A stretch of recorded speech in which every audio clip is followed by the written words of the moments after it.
Pois é, a preocupação é algo natural e comum a todos os seres humanos.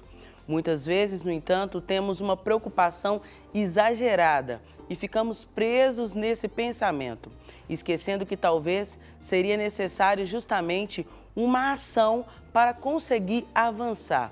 E para explicar como agir de forma correta nessa situação, eu recebo a psicóloga Maria Bruna Mota. Olá, bem-vinda, Maria Bruna. Olá, muito obrigada, muito obrigada. Para nós é um privilégio te receber, para poder nos ajudar a ficar um pouco menos preocupado. É natural do ser humano? Sim, é natural. A preocupação faz parte, da nossa natureza, porque preocupar com algo pode nos ajudar a encontrar a solução, primeiro passo. Só que é importante a gente prestar atenção em algo. Preocupação, se a gente pensar em cada parte da palavra, é preocupar de algo que ainda não veio, assim como a ansiedade, que está extremamente ligada com a preocupação. A gente está antecipando algo que ainda não aconteceu, algo que ainda vai vir ou que talvez nem aconteça. E isso pode ser extremamente adoecedor. Eu sei, eu entendo muito bem porque eu estou, vamos dizer assim, sou uma ansiosa em tratamento. Então, normalmente, eu tenho essa preocupação. Eu fico pensando em algo que tem para ser feito, em algo que precisa ser resolvido, me ocupo com aquilo e desencadeia em mim alergia. Por isso eu busquei tratamento, porque eu comecei a empolar, comecei a ficar com algumas brotoejos no corpo e não identificava o porquê que eu estava assim. E aí a gente vai ao médico e fala, você não tem nada, é psicológico. Se é psicológico, é alguma coisa. Que se já está manifestando no nosso corpo, é algo sim que precisa de um tratamento, de uma atenção. Não vai constatar no exame clínico, ele vai constatar em um exame da escuta clínica psicológica, Então, é importante a gente ficar atento a esses sinais. Quando chega nesse ponto, que como no seu caso, então a gente já está precisando de uma ajuda, sim. Sim, eu precisei identificar isso, mas existem muitas pessoas em casa que não identificam isso. Então você pode participar conosco, entre em contato aí no nosso WhatsApp, no 319-8402-9756 e fala um pouquinho se você é uma pessoa muito preocupada, muito ansioso. Fala pra gente um pouquinho de como que você tem lidado com isso aí, porque eu tenho certeza que é um mal geral. Muitas pessoas passam por isso. Sim, acho que hoje praticamente toda a população mundial passa por alguma preocupação. E não tem como. Eu tenho problema, você tem problema, a pastora tem problema, todos nós temos problemas. Não tem uma pessoa na face desse planeta que não tem problema. Então, se eu ficar apenas me preocupando com o problema, eu vou esquecer que existe a solução. E é importante, e eu acredito que enfrentar os problemas é muito importante, porque para a gente valorizar aquilo que é bom, a felicidade, a gente precisa do oposto. Se não tivesse as tristezas, os problemas e a felicidade, se fosse tudo igual, a gente não ia saber valorizar essa diferença. Então a felicidade talvez só é importante porque a gente sabe que ela não dura para sempre. E a gente precisa concentrar nesse aqui e agora. Talvez isso é uma das principais dicas para lidar com essas preocupações exageradas, que é o preocupar daquilo que ainda está por vir.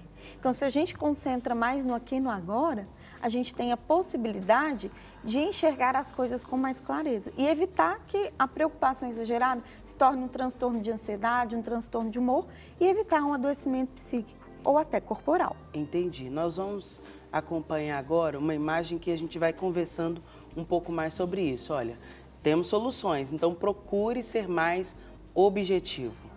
Exatamente. Então, objetividade. Objetividade, A gente olha para o ser, que é a subjetividade, mas na hora de agir, a gente precisa transformar essa subjetividade em algo objetivo. Então, a gente vê ali aquela imagem da flecha, a solução, ela talvez não está ali ao seu alcance. Você tem que almejar, você tem que mirar aquela solução.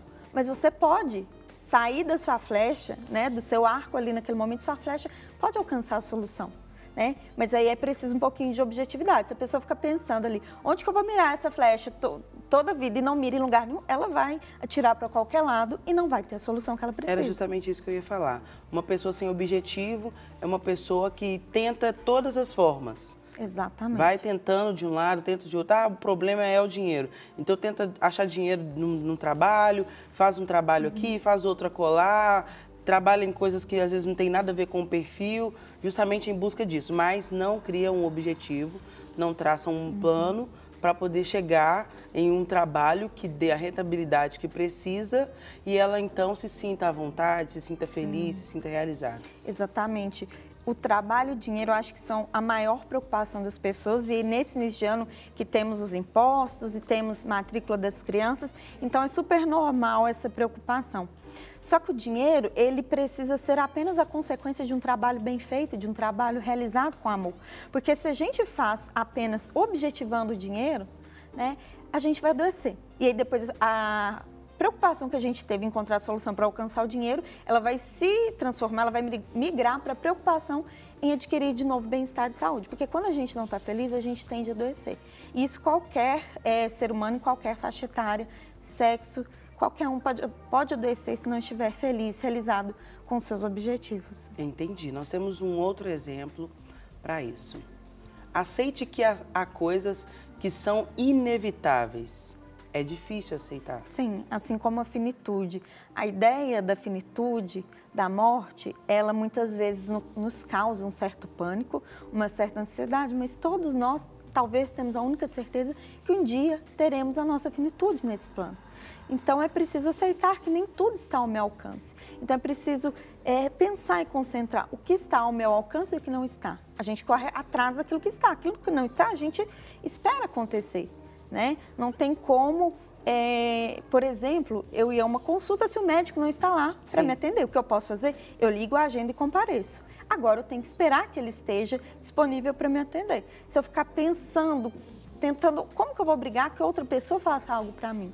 Não tem como, né? Isso é humanamente impossível. E essa questão de justamente pensar, preocupar com algo que às vezes não tem como você fazer, não está mais ao seu alcance, isso gera uma preocupação estressante. Exatamente, que aí começa a adoecer, que aí traz no corpo, traz no sintoma, né? Isso que você relatou, que passou, a gente chama dentro da psicologia como doenças psicossomáticas. São doenças que têm a causa no psíquico, Sim, mas elas se manifestam no corpo, no organismo físico.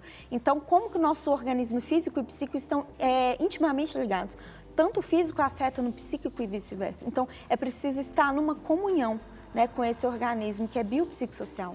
Entendi perfeitamente. Nós temos mais um exemplo para a gente conversar.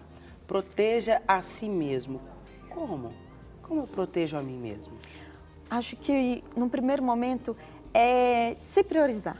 E quando eu falo com meus pacientes, com as pessoas priorizar, isso às vezes causa confusão. Porque as pessoas acham que priorizar-se é ser egoísta. Não é. Quando eu me priorizo e tenho amor próprio, eu entendo que em alguns momentos eu tenho que me colocar em primeiro lugar. Sim. Mas como eu me amo, eu tenho uma capacidade maior para amar o outro. E aí eu entendo que em alguns momentos eu tenho que priorizar esse outro. Mas tudo é uma questão de saber balançar, né? Então, quando você se coloca em foco, você está se protegendo do excesso de preocupação, do excesso das opiniões alheias que causam preocupação. Somos seres que vivemos em sociedade. Claro que a preocupação do outro, ela nos estressa, ela é importante em alguma medida, mas ela não pode ser única, não pode ser a única coisa que a gente está focando. Então, à medida que eu concentro em mim mesma, à medida que eu olho para mim, eu consigo me proteger das opiniões que me colocam para baixo, daquilo que prejudica a minha autoestima. E aí, com toda certeza, as preocupações vão ser mais claras e mais serenas. Olha só, nós temos uma participação e a Ana, da cidade de Passos, ela nos relata o seguinte: faço hidroginástica e esses dias me peguei olhando, ansiosa no relógio, para ver quanto tempo ainda faltava para acabar a aula. Fiquei assustada comigo, pois aquele momento era só meu, para cuidar e desligar de tudo. No entanto, me peguei ansiosa para terminar a aula. Como ela mesma falou, né, Ana? Muito obrigada pela pergunta. é tão prazeroso que o tempo passa depressa e a gente não quer que passe. Por isso que ela se pegou ansiosa. Agora, tem outra ansiedade também, né? Quando a gente está vivendo um momento aflitivo, por exemplo, uma fila de banco, e a gente fica ansioso para que aquilo acabe depressa, né? Então, são 2 pontos aí que têm o mesmo sentimento, mas que são diferentes, né? Olha essa outra. Meu nome é Elisângela e tenho muita ansiedade. Às vezes, quando está à noite, meu peito queima, parece que eu vou ter algo, né? Parece que vai até passar mal do coração. Aí eu corro para o hospital e quando chego lá não é nada. É a questão psicossomática, né? Ansiedade ferindo o corpo. Mas se está acontecendo isso, então é importante buscar ajuda, ver o que está acontecendo, buscar mais momentos de lazer, relaxamento, para que você relaxe mais. Então, gente, a questão é o seguinte, ficar um pouco mais tranquilo, cuidar um pouco mais de você, fazer diferente, né, da Elisângela, que estava preocupada com a hora para terminar. Com a Ana, né? Com a Ana, para terminar o horário da aula, mas tem aquele momento, curtir aquele momento, é só seu, desestressa, relaxa. E nós temos uma última imagem aí para a gente poder conversar. Olha, estipule um tempo para pensar nas alternativas. Isso é fundamental, porque se focamos apenas no problema, a gente não vai encontrar soluções. Então, né, é muito importante a pessoa primeiro refletir essa parte subjetiva e pensar livremente, deixar as ideias associarem livremente e ver o que pode ser a minha solução. E à medida que ela passa desse momento, elencando prioridades, colocar no papel é muito bom, porque se eu projeto um papel, tá ali. O meu problema já está ali para ser resolvido, eu não preciso ficar pensando nisso. O exercício de escrita ele é muito terapêutico. Então, elencar as prioridades, por exemplo, se você tem muitas contas para pagar e não sabe por onde começa, elenca, né, no papel o que é prioridade para essa semana. Preocupa primeiro com a de hoje, a dessa semana, depois do mês, depois do ano, né? Como diria o Dalai Lama, preocupar, né, mais ou menos assim, ou não preocupar, não vai fazer diferença. Se eu posso resolver, eu não preciso me preocupar, porque eu vou resolver.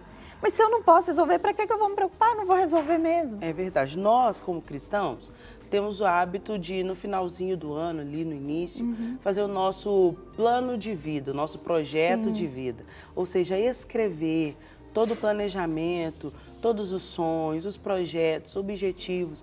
Então, às vezes é importante, às vezes a pessoa não faz, né, não pensa, eu vou fazer, todo ano é a mesma coisa. Mas aquilo ali já é uma ajuda que a igreja está dando para a pessoa. Se organize.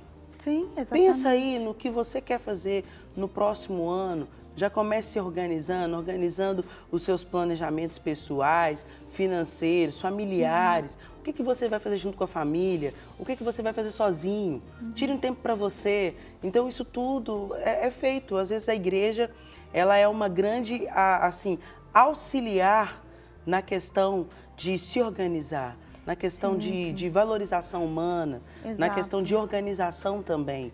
E às vezes a gente deixa isso passar e não dá tanto valor. Eu sempre falo com os meus pacientes, eles trazem muito a questão da religião, né?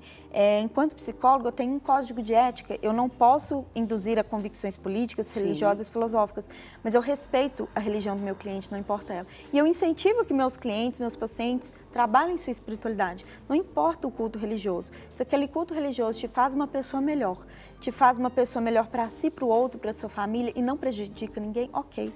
Né? Há muitas religiões, há muitas denominações, né? Mas Deus é um só. O importante é que aquele culto te ajude. Então, o trabalho da espiritualidade, essa comunhão consigo mesmo, com o outro, com o universo, é muito importante. Isso ajuda a diminuir o estresse e as preocupações. Não quer ficar um segundo por fora da nossa programação? Agora você pode nos acompanhar através das plataformas digitais. Não perca tempo, acesse, curta e siga-nos. Fique por dentro de tudo o que acontece por aqui. Rede Super, inspirando você.